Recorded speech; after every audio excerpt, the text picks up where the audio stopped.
Ertaga Arafa kuni. Hojilarimiz, dunyo hojilari Arafot maydonida jam bo'lishadi. Hajning 3 farzidan bittasi Arafa. Arafotda turish bu farz. Odam alayhissalomning duolari qabul bo'ldi Arafa kunida. Xatolari kechirildi. Arafaning sharti azizlar, farz vaqti peshindan toki shomga qadar, quyosh botguniga qadar hojilar Arafot maydonida jam bo'lishadi. Hasan Basriy rahmatullohi alayh hajga bormagan vaqtlarida ham aynan Arafa kuni peshindan shomga qadar duoda bo'lar ekanlar. Arafa kuni duo qilinadi. Eng ulug' amal bu kunda duo qilishimiz kerak. Xayru duo va Arafa deganlar Rasululloh sallallohu alayhi vasallam. Eng yaxshi duo Arafotda qilingan duo. Biz Laylatul Qadr kechasiga juda katta e'tibor ko'rsatamiz. Qadr kechasi Ramazon kelishi bilan qadrning orzusi bilan yashaymiz. Chunki Qadr kechasidagi fazilatlarni bilamizda. Osmon farishtalari yer yuziga tushadi.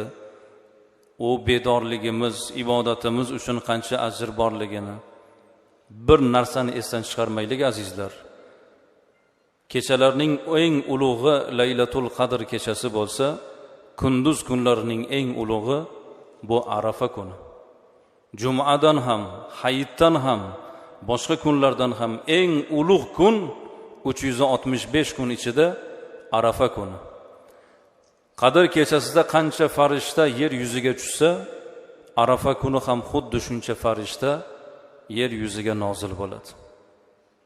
Allohning farishtalari, sayyor farishtalar shu kunda yer yuziga tushadilar. Shom bo'lib kun botishi bilan yana sayyor farishtalar osmon sari ko'tarilishadi. O'sha paytda kim duoda bo'lsa, zikrda bo'lsa, ibodatda bo'lsa, Alloh taolo o'zi bilgan holda farishtalardan keyin so'rar ekan. Bandalarimni nima qilgan holda ko'rdinglar? Farishtalar aytar ekanki, Parvardigor, bandalaring seni zotingni poklab, nomingga hamd va sanolar yo'llamoqdalar. Alloh taolo aytar ekanki, bandalarim o'zi meni ko'rganmikan? Yo'q Parvardigor, bandalaring seni ko'rmagan, faqat qudrat va alomatlaringdan seni zotingni poklab hamd va sanolar yo'llashmoqda. Bandalarim agar meni ko'rsalarchi der ekan Alloh. Bandalaring agar seni ko'rganlarida faqat sen etganingdek hayot tarzini o'tagan bo'lardilar. Bandalarim nimalarni so'rashayapti? Bandalaring ko'p narsalarni so'rashayapti, lekin eng ko'p so'raganlari jannatingdan joy so'ramoqdalar. Bandalarim jannatni ko'rganmikan? Yo'q Parvardigor. Bandalaring jannatni ko'rmagan, faqat jannatning vasfini eshitgan xolos ular.